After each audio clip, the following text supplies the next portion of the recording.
Yes, hello, I'm trying to get in contact with a partly cloudy? Yes, this is he. Ha! I got your phone number, bitch! Yeah, I, imagine so if you're calling me. Is this about the Deal or No Deal thing? I told you I'm not interested in hosting the one on the island. Can't you get that Joe guy or whatever to do it? More like Joe Mama. No, I'm pretty sure it was Mana? No, Manganiello, that was it. Yeah, get him to do it. Pardon me, Chad, we have a bit of a situation. Wait, holy crap, is that doodle tones of the commentary community? It certainly wouldn't be advisable. We're approaching the Ouroboros trigger, and we have complications outside. Various intervening forces. Hey, partly sentient, check your texts. Alright, just gotta get to the messenger app. Hang on just a second. Okay, there we go. Does that look familiar to ya?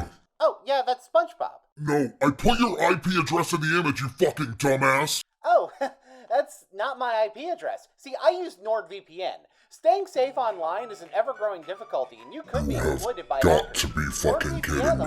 Alright, well, now that you failed miserably at that, do you think maybe we could get back to focusing on the task at hand? I believe we were trying to extract some memories from someone, and on top of that, we've got a fight going on outside, and apparently the dynamically gay duo are on their way here. Okay, so you're just going to make me do all the hard work while you debate losers online then?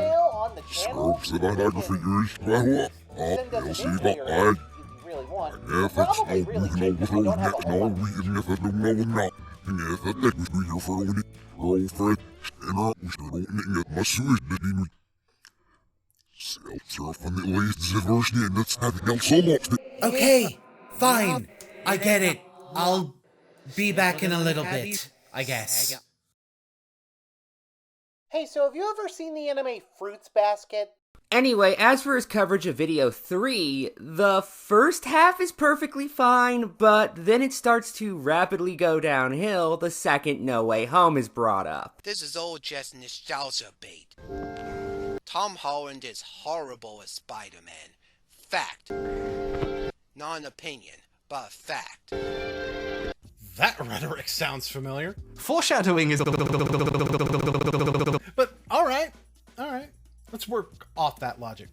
A fact is something proven to be truth, meaning, if it were a fact and not an opinion, I wouldn't be able to find experts in, say, the field of cinema that have a dissenting opinion very easily, correct? No, not correct. You would still likely be able to find experts who did not agree with that statement. They would just be wrong, which can happen. This is actually very correct. Expert opinions can be wrong. And if I were relying on the opinion of a single expert, then the fact that this is the case would be very relevant to discrediting me. I worded myself unusually because I was setting up a particular point about winning awards for the role, which shows that someone was voted on by several experts. But that doesn't mean that you saying this is relevant, and I can prove that with your own evidence of the phenomenon you're talking about. In fact, multiple people have commented that experts are more likely to hold ridiculous views than the rest of us. For example, writer, philosopher, and astrological teapot enthusiast Bertrand Russell said of one notion in his 1959 work, My Philosophical Development, quote, "This is one of those views which are so absurd that only very learned men could possibly adopt them." Yeah, the funny thing is, he says this in relation to the idea that words should exist entirely separate of the factual basis behind those words. Meanwhile, what I'm doing is forcing someone's word choice to confront the factual evidence that shows these words to be falsely prescribed to the ideas that Sladester is trying to present. In other words, in this context, Sladester is the absurd intellectual, and so are you when you say the actual reality of the words sus and imposter, and what these words actually mean does not matter. Only the way they are prescribed in the language of other individuals. And yet, by me trying to ground these words in the reality that they are still used outside of this specific mimetic status, I'm the one who's wrong. George Orwell said something similar in his 1945 essay Notes on Nationalism. Quote, "One has to belong to the intelligentsia to believe things like that. No ordinary man could be such a fool." Which is used in the context of those of the intelligentsia being wrong about the factual aspects of life in World War II because of their beliefs and feelings. Which is actually the opposite of what the term intelligentsia would imply. Now, of course, in reality, what George Orwell was pointing out was that intellectuals of the time were so egotistical that they didn't believe that they could be wrong, so felt more free to rely on their feelings, even if the facts showed information to the contrary. And that's also what I'm doing. To Sladester, Tom Holland being bad as Spider-Man is factual because he feels that way, and his ego prevents him from realizing that this could be anything other than a fact. Those who read my Medium blog have likely heard of the book The Experts Speak, the definitive compendium of authoritative misinformation by Christopher Kerf and Victor Novoski, a compilation of highly influential and educated people who said things that turned out to be objectively wrong. And here's the problem with every piece of evidence that you provide from this book. I mean, other than the fact that the book's title is actually intended to be semi-sarcastic, because you already know that, and you're in fact the person who made sure to point out to me that that was the case when we talked about this. Turned out to be. These, in hindsight, had an objective way of showing that they were untrue statements. Meanwhile, I'm talking about recent events, and as we'll see, the things they are talking about actually have an objective measure to prove wrong. Here are some examples regarding cinema. "We do not now, and we shall never, want the human voice with our films." D.W. Griffith, director of Birth of a Nation and Intolerance, quoted in the Saturday Evening Post, 1924. See, for example, here, he's speaking to popularity, which simply requires polling or box office numbers to prove incorrect when it becomes available. "Talking films are a very interesting invention, but I do not believe that they will remain long in fashion. First of all, perfect synchronization between sound and image is absolutely impossible, and secondly, cinema cannot and must not become theater." Louis Jean Lumiere, French co-inventor of the Lumiere motion picture camera, quoted in Film Serrano's Avent 1928. It's pronounced Lumiere, dumbass. Wait, when'd you get back? I'm like been here, man. Wait, no you haven't. You left pretty much as soon as you brought me here. It's literally just a memory issue. It's like a packet recursion. Fucking boomer, gotta explain everything to your dumbass. Yeah, pretty much that. Auguste and Louise also thought that the camera in question, the Lumiere Cinematographe, was a novelty. Like, they aren't even expert on movies, man. You could argue their tendency towards invention makes them experts on the possibility of sound and image synchronization, but even then, I don't think they ever invented anything in relation to sound recording technology. They, in fact, did not. Oh, cool, thanks. I appreciate it. Hey, while you're here, could you just real quick for me say Ortrice Mécaniste and Elise Cardinal? No.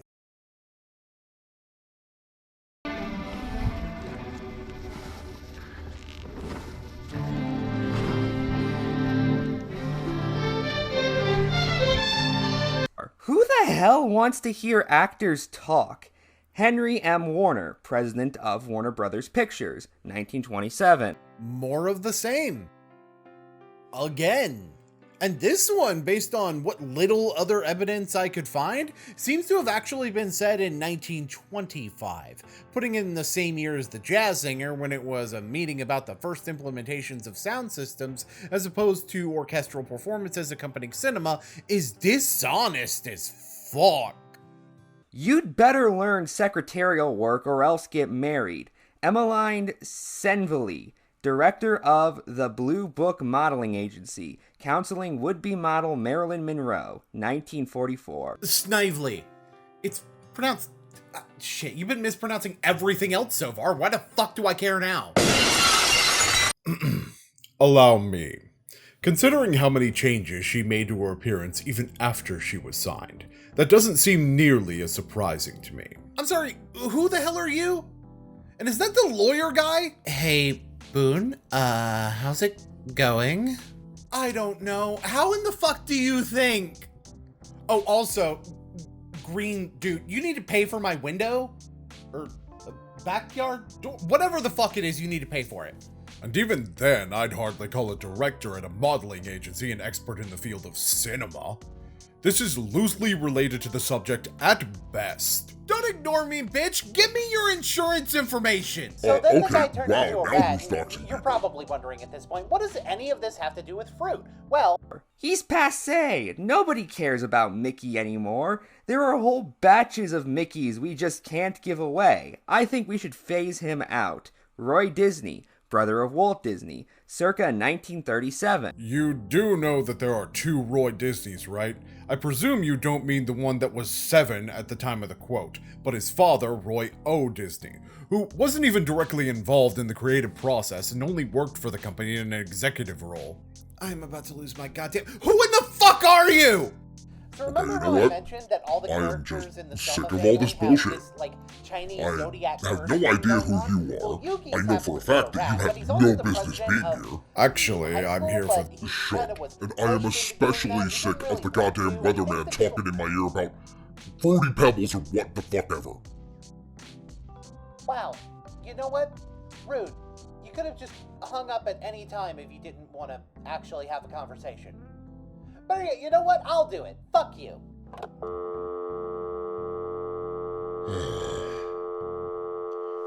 Okay.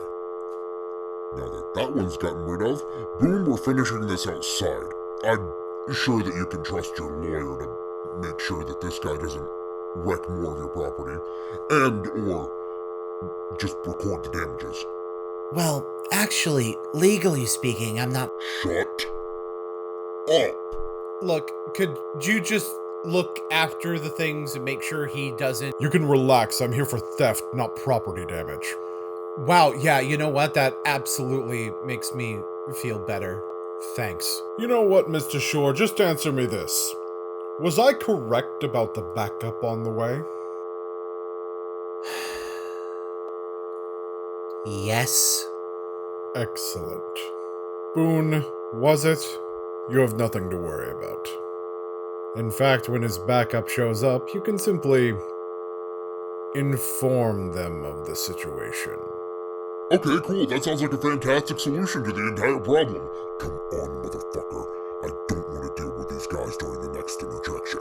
This is my house. Do I just not get a say in any of this? No. Unfortunately not. Okay. So much for being the main character of my own series, I guess.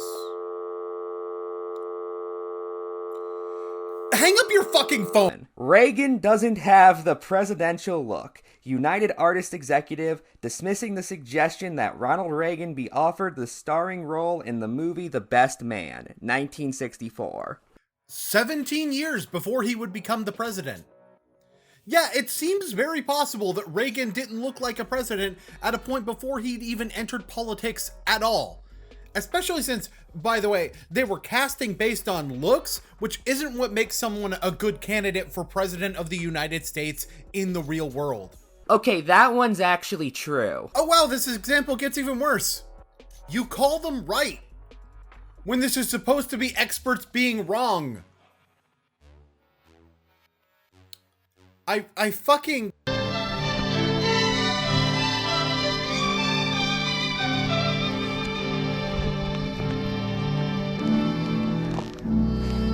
In my humble opinion, the picture, Close Encounters of the Third Kind, will be a colossal flop. William Fannigan, business reporter, New York, predicting the movie's failure would mean tough sledding for its producer, Columbia Pictures, on Wall Street. October 31st, 1977. Yeah, because he's totally an expert on film. You're now talking about people being wrong about things that they aren't even experts in at all. Come on, man. Forget it, Lewis. No Civil War picture ever made a nickel. Ivring Thalberg, MGM production executive, telling Louis B. Mayer not to bid for the film rights to Margaret Mitchell's novel Gone with the Wind, 1936. This is an incorrect prediction, but not an incorrect statement for the time. Civil War movies hadn't made any money. And it was that correct statement that was forming the basis for a piece of advice that would later be shown to be bad advice. This shows why experts predicting the future can miss. It's data-driven when success in the film industry is more often fueled by emotional resonance than getting all of your numbers right. Which is something that modern Hollywood doesn't seem to understand, by the way. Gone with the Wind is going to be the biggest flop in Hollywood history. I'm just glad it will be Clark Gable who's falling flat on his face and not Gary Cooper. Gary Cooper, actor, commenting on Clark Gable's acceptance of the role of Rut Butler after he himself had turned it down, 1938. Wowie, good golly shit. You just showed me a different person using the same data to come up with the same opinion. Also, for fuck's sake, it's Rhett Butler. Rhett and Link are right there. That's me in the corner. That's me in the...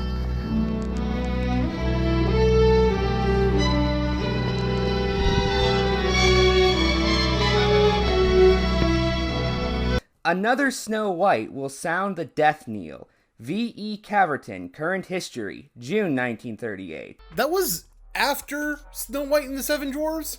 Disney hasn't made another Snow White movie yet, although there is a live-action adaptation coming in 2025, so for one, it's not likely, but it's still possible that the release of the movie begins a decline in Disney's business that they never recover from, which could be related to Steamboat Willie, but that's beside the point. But even if not, are we really getting onto the case of a prediction that something didn't happen would result in something else that didn't happen if the only point where it could be proven wrong is 85 years after the fact? The only way Star Wars could have been exciting was through its visual imagination and special effects. Both are unexceptional. Stanley Kaufman, film critic.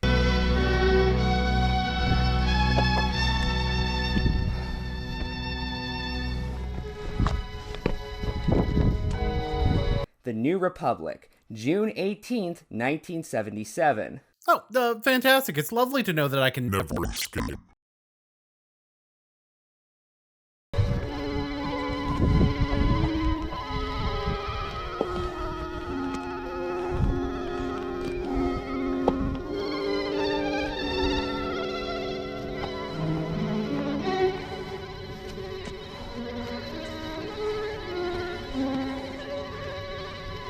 He's actually known for being a contrarian to the opinion of other critics at the time, and notably, this is a subjective quality. There's people who, believe it or not, do not like Star Wars.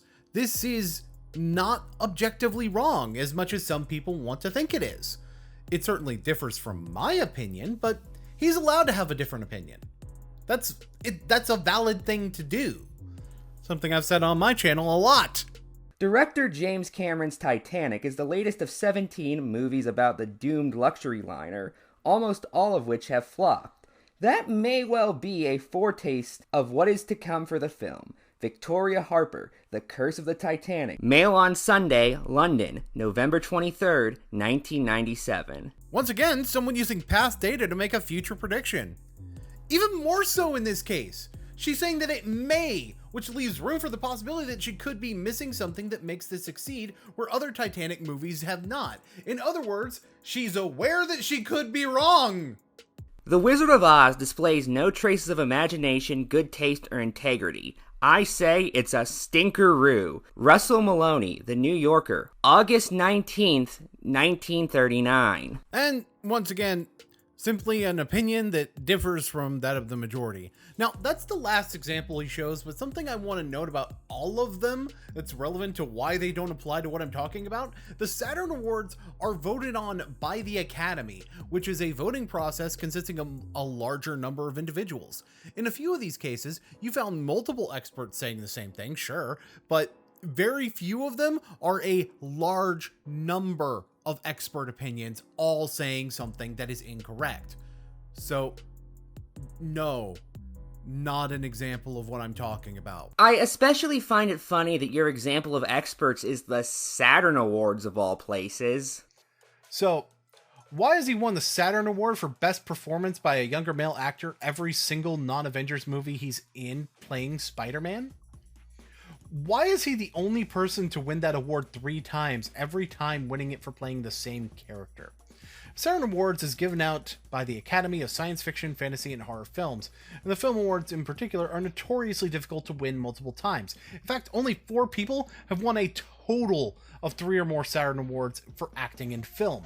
Robert Downey Jr., Tobey Maguire, only one of which was for Spider-Man, by the way, Harrison Ford, and Mark Hamill. Now, Tom Holland is actually in quite the elite club within that elite, being only one of 3 actors, the other 2 being Robert Downey Jr. and Mark Hamill, to receive 3 awards for the same character. Even if we include television, his feat still becomes unique, being one of 2 people to win 3 awards in consecutive years, beaten by Anna Torv's 4 wins for her work on the show Fringe. But the Saturn Awards have made decisions most people would consider downright baffling in the past. I mean, yeah, they have. I mean, they're not as much of a joke as the Grammys, but they're still an award show, which is why I pointed out a pattern of Holland consistently receiving the award, thus disproving the argument of it being a fluke and heavily weakening the argument that you're trying to make here, if not outright disproving it. Well, definitely not outright disproving it, but that's kind of impossible, which is the point of my argument in the first place. Well, you know what would actually disprove your argument outright? Is if I were to show how your examples have nothing to do with what I'm talking about. That would also do that. Guess what my hobby is today, bitch? I repeat, ladies and gentlemen, the Hobby Lobby has now disappeared. It seems like a bunch of buildings are disappearing around the city, and roads on top of that. It's weird. It's almost like this crazy glitchy thing is going on. Honestly, it would probably look really good in some kind of movie or TV show, but I bet it would be too high budget, so they'd have some dumbass news reporter just talk about it happening anyway. I swear, that Cameron Kirk guy is such a tool. And you're absolutely sure that what's going on at Boon's house is related to this, right? I mean, look, I know I got personal shit going on there, but I don't want that to take priority over whatever the fuck all this is. Babe, trust me, it's 100% relevant. I don't know why Elias is there, but the point is that he's in the same place where all of this is happening. So we're gonna have to take care of both of them anyway. Hey, Dale, you missed the turn on exit 45. What the fuck are you talking about? There is no What? I figured since you were coming to me, I could just head your way instead. You know, meet in the middle. Okay, wait a minute. So Soraya's the cause of all this then? It's a little bit more complicated than that, but basically yes. That's a very interesting choice of phrasing. One that kind of convinces me you may know more than you're letting on. So tell me, dog slut, how much have you figured out? Oh, hell no. You ain't saying that about my man right now. I'm about to whoop your spectral ass back into the afterlife, bitch. Jake, relax. Because I know enough to know that if she's here without the orb, this is bait. Huh. And here I thought you'd be as dumb as that useless father of yours. Alright, fine, I'll admit to it. Yes, I am here specifically as a distraction. But you, Wolfram the Third, savior of the city. Let me ask you an important question. Can you afford to ignore me? Can you afford to just let my presence here slide and go on to whatever you want to deal with the orb? Knowing what I could do unchecked?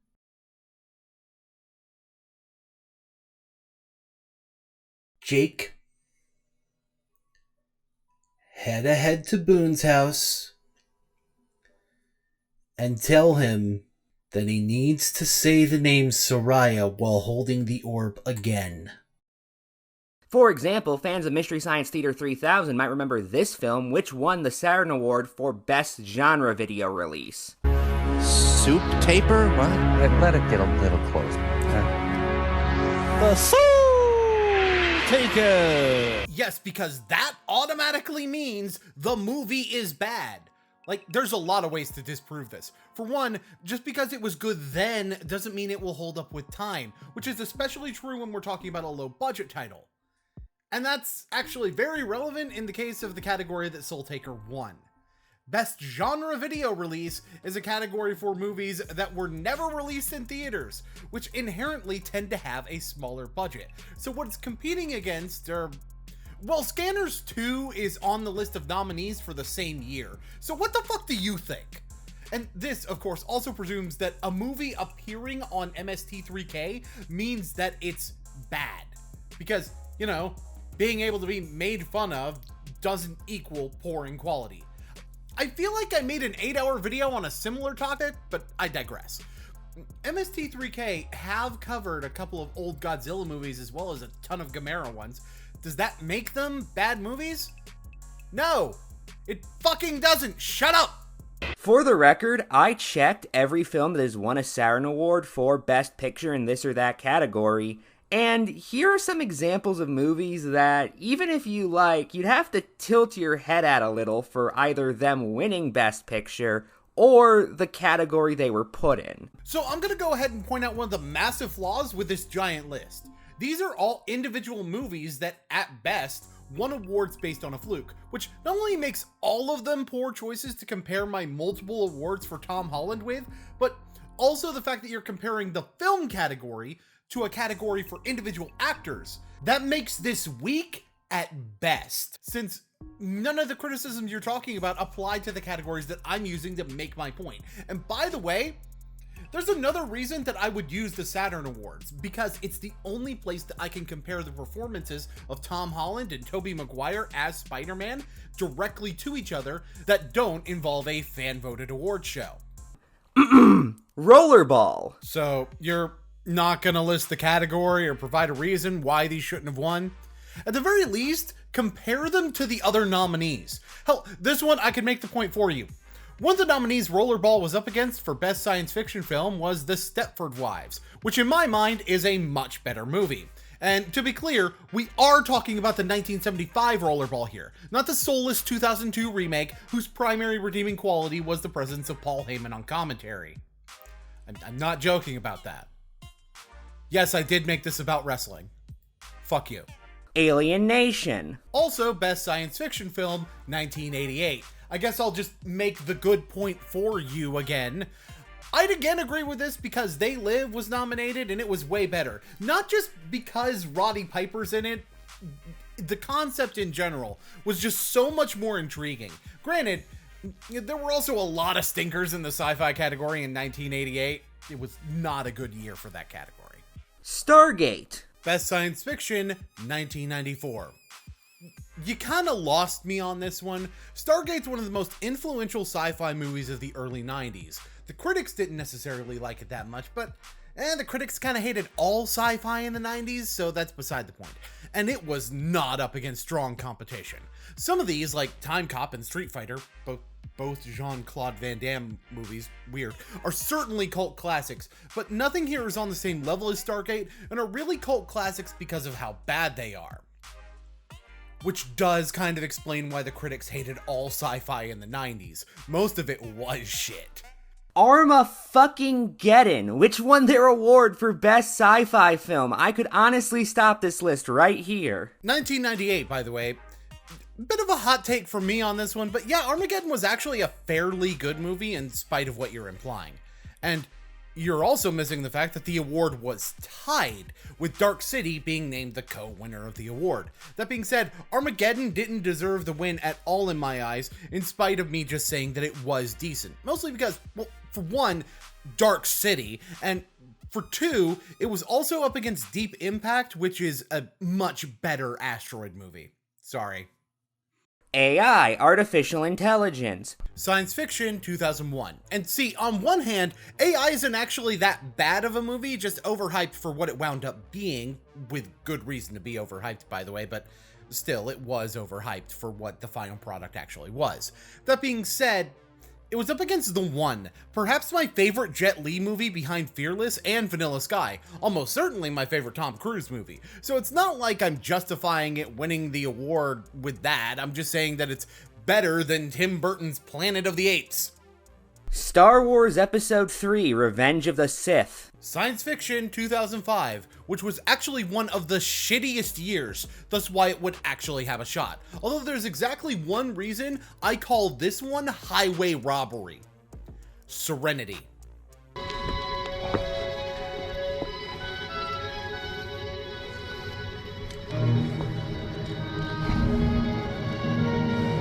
Young Frankenstein. What's so bizarre about that, you may ask? It won their award for Best Horror Movie despite being a comedy. 1974-75. It was one where they actually mashed 2 years together to get the awards for this one. Now, I don't even need to compare this to the other nominees, because you're not even arguing about quality here. You are correct. It is a comedy. It is also a horror movie. Your point would make sense if this was the Golden Globes or the Oscars that are covering all of films, but the Saturn Awards are specifically covering particular genres, action, sci-fi, horror, stuff like that. And some movies are in multiple genres. Hell, even among those, sometimes they can be in multiple genres, but that's beside the point. With Young Frankenstein being one of the many examples of the horror comedy subgenre. Beetlejuice, another film to win the horror award despite the fact it's primarily a comedy. 1988. Funny how it takes you over 10 years to find another example in horror, and it's the same problem. Beetlejuice, especially because the horror and comedy elements intermingle so much more than with Young Frankenstein. You know, as would be expected of one of the few good Tim Burton movies. Well, I'm probably gonna get hate for that one.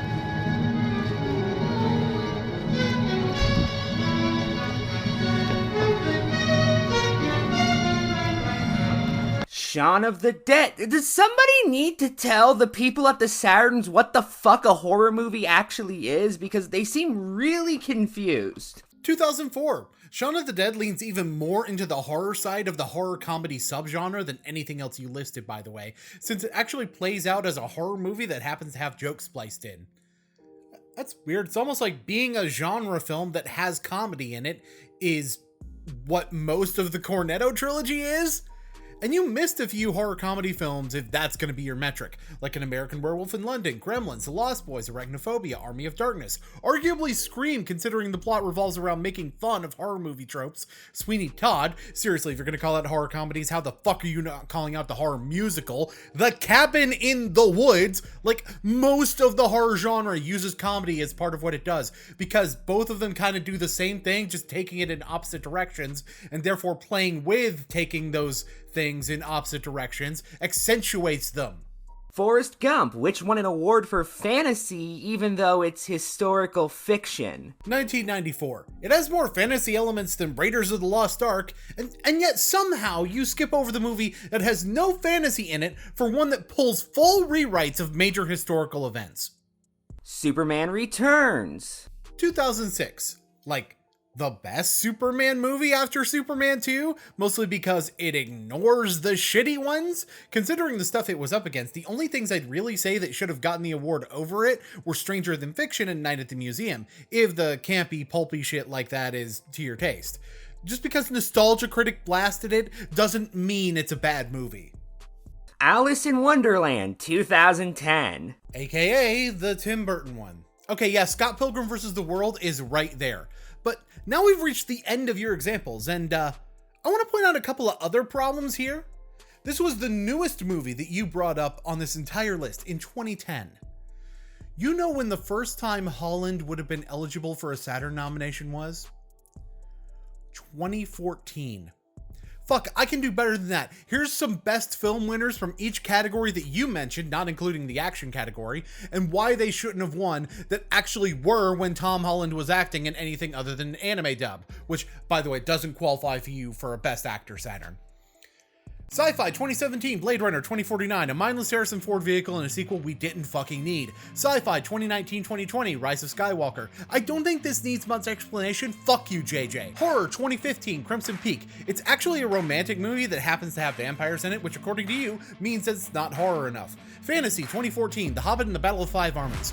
Overrated Peter Jackson cash cow that robbed the Grand Budapest Hotel and Birdman of the award. And while we're at it, Birdman is a pretty debatable movie to be nominated for a fantasy award. Motherfucker, I can debunk my own point better than you ever could! And you know what the worst part about that is? It don't change shit. Do you know why? Do you know why you can say something like this? It's important to remember that award shows are run by people who are just as prone to error regardless of what profession they're in. Saying the Saturn Awards disagree with you doesn't make something wrong. And it has zero fucking effect on any point that I'm making? Because my point does not give a fuck if his opinion is that Tom Holland is a bad Spider-Man. What my point cares about is if that opinion is an opinion. And by the way, I'm just getting started with you.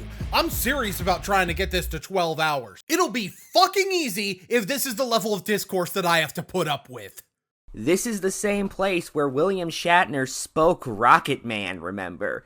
They're a little weird at times.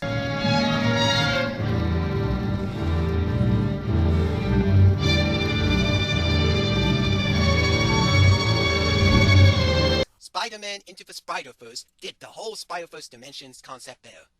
Of course you're going to pay tickets to see a crappy MCU superhero garbage movie, and it's a Hollywood cash grab. I mean, really, we need original content for a change.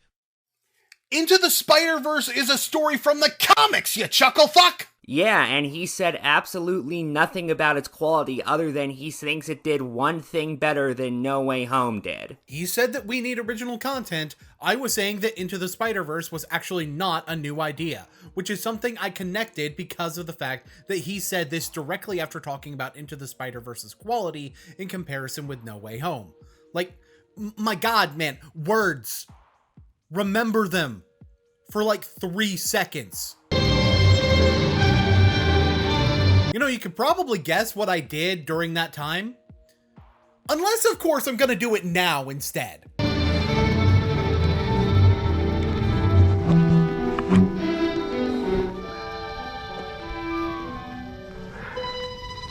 I mean, I could just do both. He didn't even say that he liked the movie, just that it was of a different quality than a different film. Oh, you know what, Ephraim? You're right, clearly. So Much Better is totally not an indicator that he likes one thing and doesn't like another. Nope, not at all. You fucking know what implication is! I don't see what you're getting at right now. I really don't. I mean, I know the point you're trying to make, but it in no way connects to what Sladester is saying. Don't know what I'm getting at. Know the point I'm making. Don't see the incredibly obvious connection. Your brain needs glasses. I don't know what else to tell you at this point. Well, actually, I know a lot of things to tell you at this point. Look at the timestamps, buddy. We need original movies, okay? We do. We actually demand them, and we're not going to say, oh, we want original content, and then never support it. We're not going to do that at all. We are going to support original content. Okay, cool. So, you went to watch Encanto, then, right? Right? Or what about Shang-Chi? You know, a character that Marvel hadn't used before and got the second highest box office in 2021. Wait, you mean the same character Marvel's been using in comics since 1973? In the movies. Hadn't used in the movies yet. Like, sure, I could have said that, fair enough, but you know what I fucking meant by that. Everyone knew I was talking about the movies. If I thought anyone would do what you just did, then I would have added those 3 fucking words. And yes, to some degree, it sounds like a contradiction with me pointing out that Into the Spider-Verse is actually a story from the comics, which, by the way, a point I could have expanded on since the Spider-Verse story was also used at the end of Spider-Man animated series in 1998, even though it was actually a little bit different than what they did with Into the Spider-Verse, but that's beside the point. But there's actually a reason to stick with the comics for that point, because it serves to display that his standard for something being original, his standard, not mine, involves it being a concept that has yet to appear in the films, even if it is prevalent in the comics. Because the thing is, like Corey Majera brought up, that people will demand original content, yet when original content comes out, they never support it. Huh. Very weird for you to bring up agreeing with a Corey Margera point. I mean, it's a valid point. Didn't you just try and argue against it by bringing up how well Shang-Chi did in the box office? Good to know you admit your own point was full of shit. Well, sort of. For one, if you let me finish, I do say that this isn't an absolute, and the actual point of me talking about Encanto and Shang-Chi wasn't so much to disprove the notion that people have a tendency to shy away from new things, but rather to disprove the notion that we aren't getting original content. But at the very least, this is a point you're making that at least I see why you missed this point. I mean, other than earwax buildup. Anyway, the last thing he covers is a community post from Sladester, and I really don't have much to say about this one point-wise. I do want to bring up, though, the fact that he includes 2 cameos from other characters. Why? No, seriously, why? In what corner of the multiverse does this come within even striking distance of mattering? Hey, not to be that guy about this whole thing, but shouldn't you be in there making sure that green dude doesn't, steal all of my... Oh, yeah, right. Sorry. You know how distracting stupid can be. Yep. Been dealing with for the past, about 2.5 hours at this point. Not to mention the past, 35 years of my life. Oh my god, I forgot how much of a boomer you are. Wow, yeah, okay, thanks! Worse than what? What they were before? Probably, yeah. I mean, have you seen Lunatic's lore? And Raven Pines has characters with text-to-speech voices. How fucking lame is that? Okay, so this is something I can disprove directly because there have been several rants on the slideshow commentary community that were well received by the community as a whole, one of which you even mentioned in your video on the CC by Youngblood Fantasy 91. Matter of fact, Boom, back in the day, I made a fucking rant on y'all bitches, and it was well received. Almost as well received, as a matter of fact, as the other CC rant I did with Loudon. Thank you very much. Oh yeah. Yeah, that was back when you were Grillby. What the fuck you smoking? Which I guess are supposed to be fun jokes for the fans, but coming from someone who does not normally watch Boon's content, this was the only thing I could think of.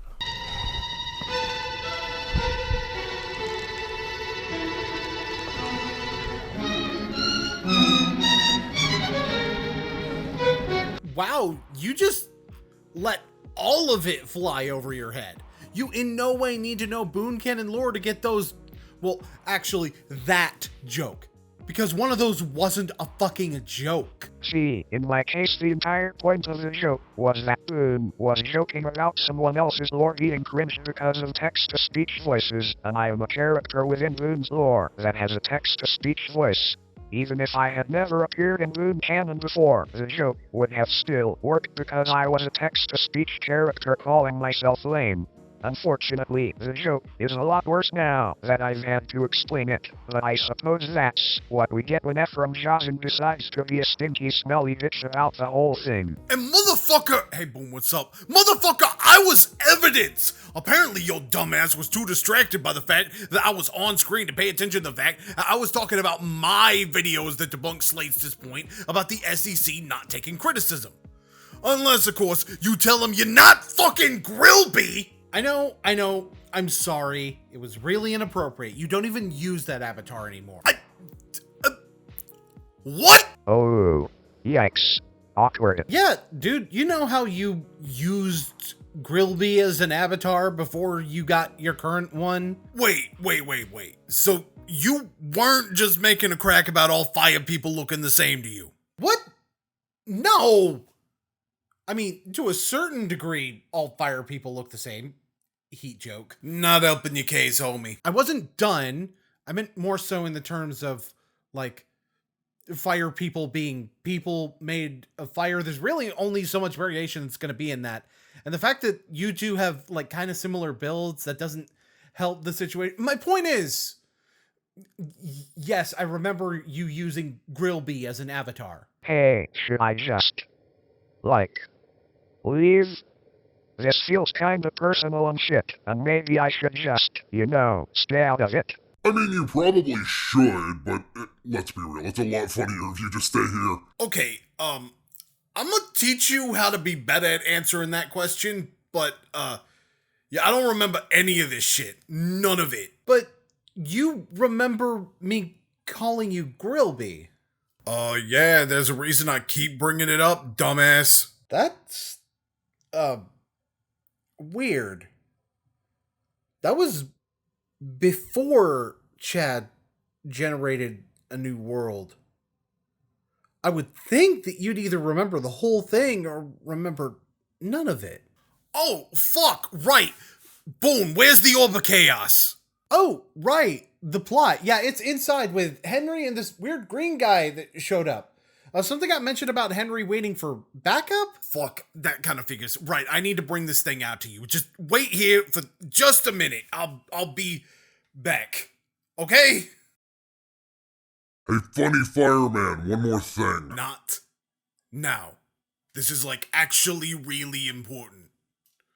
I would figure that you probably know that. I do. I'm very aware of the stakes of the shit going on here right now.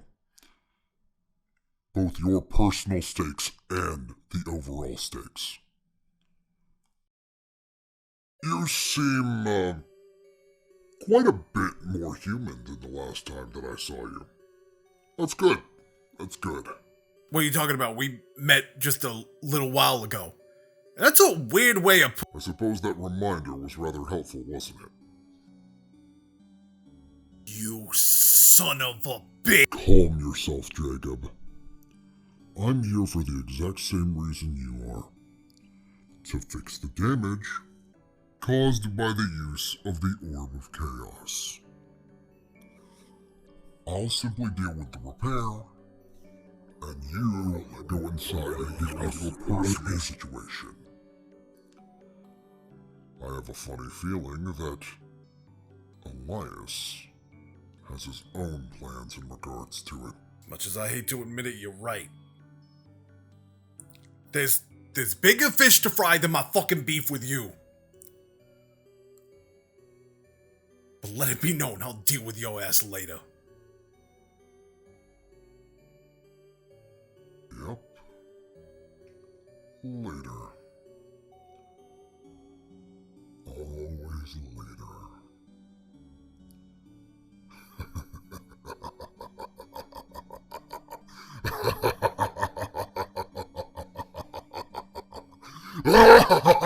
Hey, I can, hear your maniacal laughing from over here. This really isn't that big of a yard, you know. So what's the joke?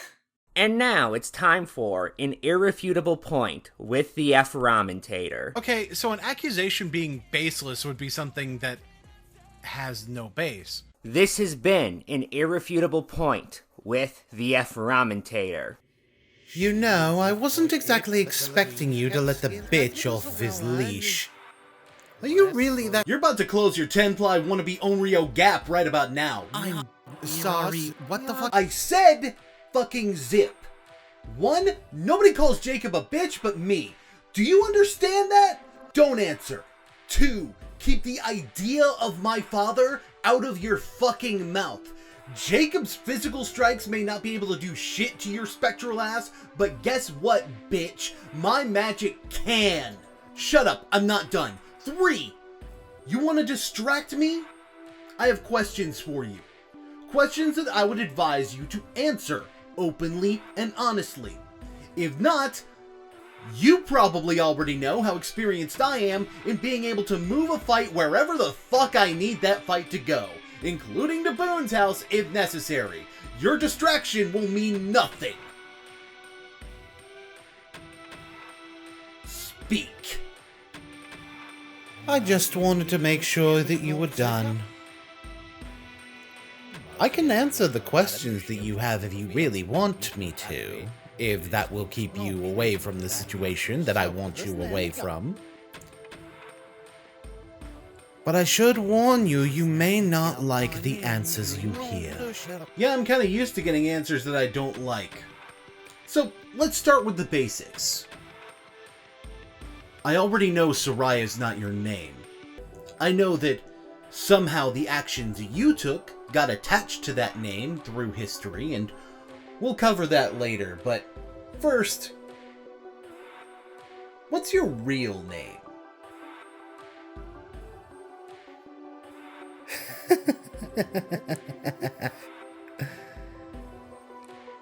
Little boy, you really are treading into territory that you do not fully understand.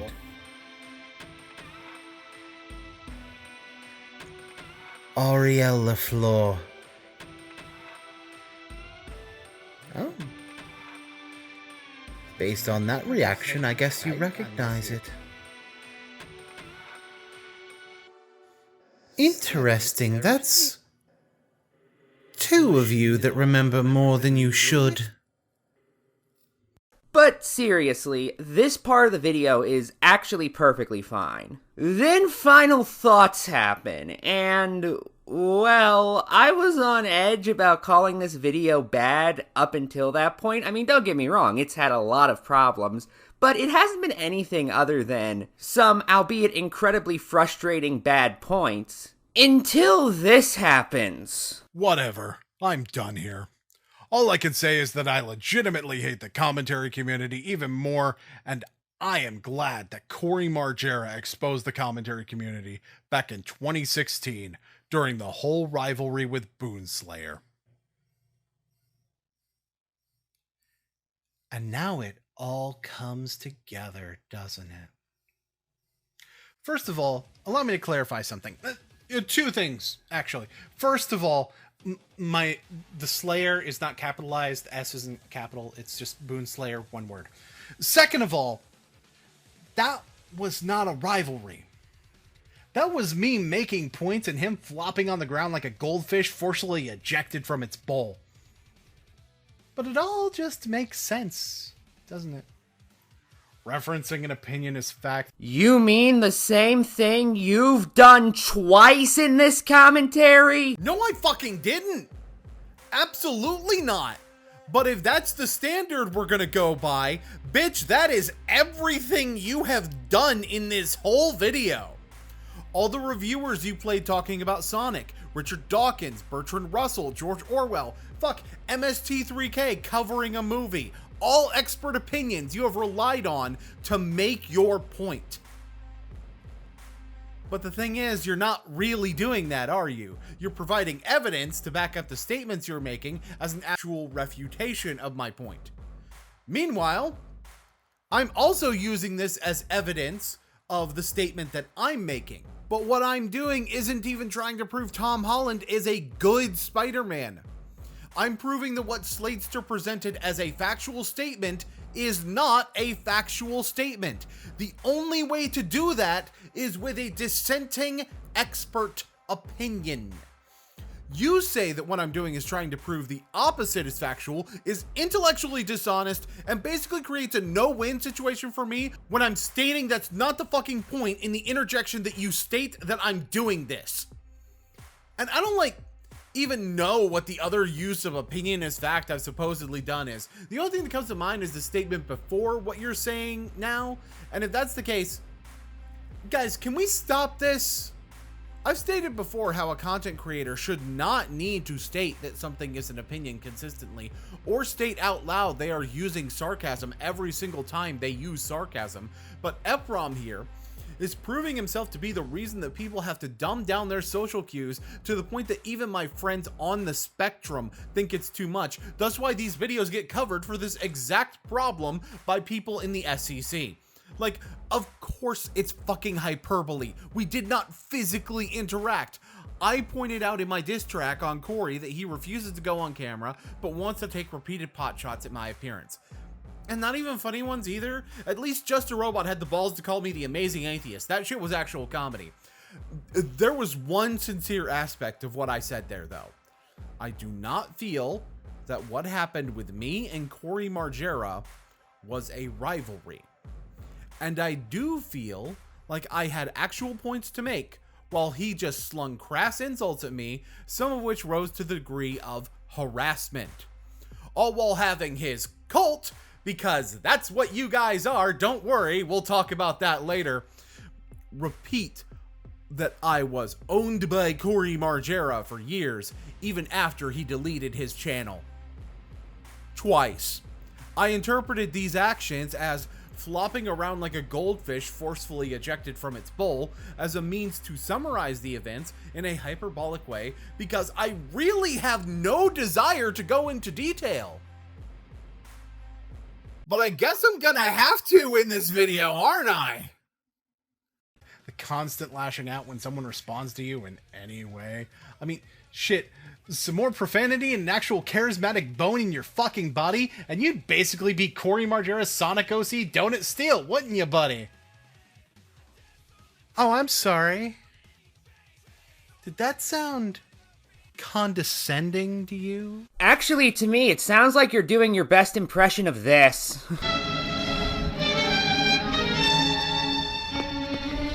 I really hope this dismissive tone doesn't mean you're about to make the exact same point about not explaining who Corey is that Jesp did without realizing that I'm doing so during my insults.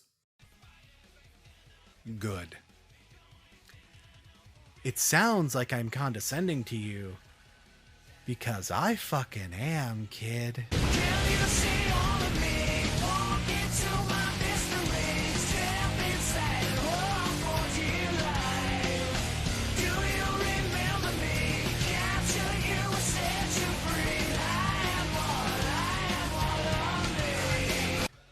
Good job. You have pointed out that I'm being edgy with a media clip. Bravo, top prize. And you kind of play too much of the clip so the joke doesn't have the same punch, actually. Not that it was good to begin with. I mean, if you're gonna make a joke about somebody being edgy, at least be moderately clever. This is so generic that it may as well be Sami Zayn in a mask. Especially when you're talking to me. For fuck's sake, I'm playing the only thing I know for real in the background. I call myself Boonslayer. The name of my series is Gun Mario. And I wear a fucking ninja star on my shirt because it's been part of my logo for the past 7 years. Any other earth-shattering revelations you want to lay on the audience, Socrates nuts? You have earned my condescension. Because, see, I'm not like the other people who've talked about you. I'm not like other girls. You're also not like people who make original jokes. What's your fucking point? Other people try to be polite about their criticisms because they don't want to hurt feelings or sound overly critical or come off as malicious. I'm sorry, didn't you earlier in this same video cite Loudon as somebody who also did a commentary on Sladester and was mean and condescending? See, when Loudon told you that you like Sonic more because you don't have to think, he seemed to mean it in a condescending, insulting way, but... For those who haven't seen it, by the way, this was the first interjection in Loudon's commentary. Do my eyes deceive me? Is that what I think it is? Well, golly gee, sugar frosted titty sprinkles, I never thought I would see the day. Never in a million years would I have believed that I would see such a figure. It's a 1 out of 1,000 chance, but yet here you are in plain sight. It's the ever-elusive Korean knockoff Joshua Colby House. And look at that! It even comes with its 2013 shitty audio quality. Yeah. In the comments of that video, Loudon even points out that he wasn't nice, and I even have a response to him then, fully aware that he didn't go as hard as he could have. And believe me, I do know. In addition, the hyperbole of me saying that Loudon was nice also deserves to accentuate just how harsh I intend to be with this final thoughts. And the way I highlight that other people didn't want to hurt his feelings displays what I'm using more language to say. I want to hurt his feelings because what I have to say will not get through to him if I do not hurt his feelings. And, spoiler warning, I don't think I hurt him enough. And under normal circumstances, that's what I'd do as well. But here's the problem. I know your fucking breed, little man. And I know that no matter what I say, you're not going to listen. I can't just give you advice, send you on your way to hopefully improve. No. I have to Desolator magic you. I have to Alexander Kayford you. I have to Corey Margera you. The fuck? Okay, second question. Oh, would you look at that? I'm afraid your time is up. You're kidding. There's, like, no way it's been more than a few minutes. My apologies. Dale, was it? I really don't know what to tell you here, though. I mean, between you feeling the need to tell me what to do, and then you gawking at finding out what my real name is, the plan's already been put in motion, far beyond what you could really interfere with. So I suppose I'll see you on the flip side. Bye. Okay, so what are we waiting on again? Just relax, she'll be here any second. She knows what's good for her. Sorry I'm late. Pinky's kind of the talkative sort. Now then, Mr. Slayer, was it? Wait, so Soraya's involved in this? Oh my god, I can't believe you still think that's her actual name. You mean it's not? Oh my god, your memory is so me damn fucked. Okay, how about instead of making fun of me for that, you just give a little bit of clarification to explain what the fuck is going on here? Oh, come on, it's funny. Okay, fine. Right, you see, Boon, I couldn't help but notice all those weird spots in your memories. Ones that shouldn't be there after the last world regeneration, as a matter of fact. It's, kind of fine, though, don't worry. I've just gotta run some numbers and, reset the data. But I think what's causing it is, an information loop that's going on in your mind. A loop that I happen to have been able to identify and can verify needs to be closed once and for all. Continue the commentary as normal, but this time without the distractions. Oh, what if we cut to what somebody else is doing before the next interjection? Because this is actually where the chapter is supposed to end and the next chapter is supposed to begin. And we can make it flow a little better if we do it like that. Would that be okay? Would that be an acceptable thing to do?